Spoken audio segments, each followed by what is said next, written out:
Today I'm bringing you a video which is explaining top 5 shoes that used to be hyped that are no longer as hyped anymore.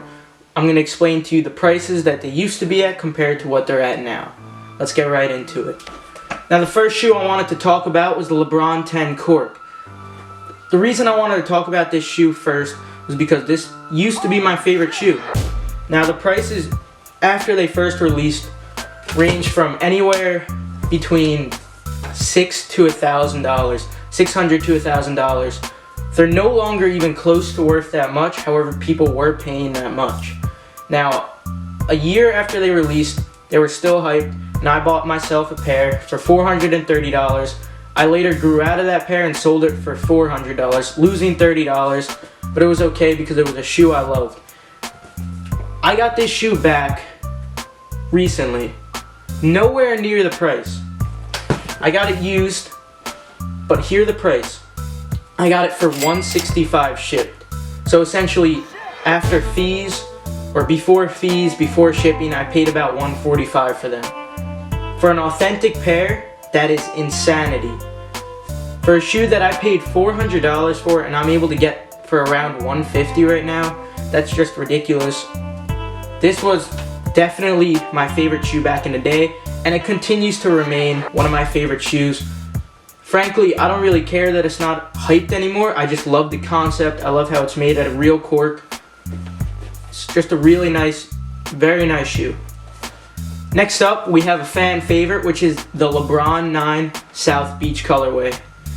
This is a colorway that is still beloved by many people. Now, this shoe was extremely popular. It was a must-have for most sneakerheads. However, when Adidas started to release Boost sneakers such as Ultra Boost, Yeezys, a lot of Nike basketball hype died down, as well as some Jordan hype. The hype for these definitely suffered, but that is something I am very happy about because I managed to get this pair for $150. Extremely happy with the purchase. I don't mind that they're not as hyped anymore because I just love the colorway. Now let me show you something unique.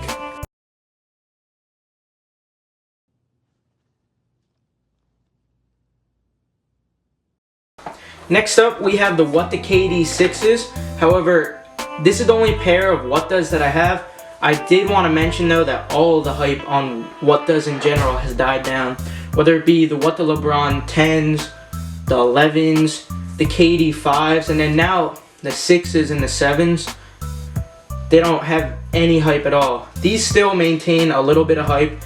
If you buy them dead stock, they're selling a little over retail. You can get them for around $200.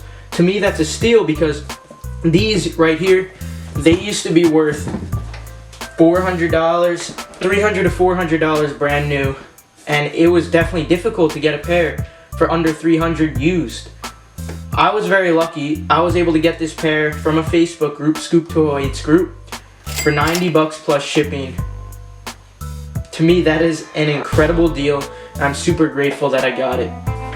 Right here, we have the Calabasas Yeezy. Now, this shoe definitely used to be hyped extremely, and I never really knew why because there's nothing crazy about this shoe, so it has to just be because they used to be extremely limited. They used to go for about $1,000, however now they're going for $200. Possibly it might go up in a few months. I made a prediction video on that. I'm not sure if I'm going to be right. However, they're around $200 because of the restock that they did. It just shows how shoes are definitely just about hype. People just want the most limited because there's really nothing that special about this shoe. I do really love this shoe, especially because of that leather. Just amazing quality. I love this shoe, and I'm happy that I was able to get it for retail. If I didn't, I probably still would have picked it up for around $200 because it's just a really nice shoe, and of course it's a Yeezy. Now to end it off, we have a shoe, as you see, the Zebra Yeezys. These are still hyped, don't get me wrong, but I wanted to mention that any shoe that releases that's extremely hyped, they could definitely restock it whenever. They restocked the Pirate Blacks and the prices plummeted on those. Now, these were going for $1,500, $1,600. If you get them used, maybe like $1,300. Those are some crazy prices, and I feel bad for whoever had to pay that. but now they're restocked and they're selling for around $500 if you get them used, maybe $480, $490. I got these for retail. I made a video on how to get them. Hopefully you watched that and hopefully you got lucky. But you didn't need to get lucky. Anyway, so I figured this was a good way to end the video. Hope you guys enjoyed. See you next time.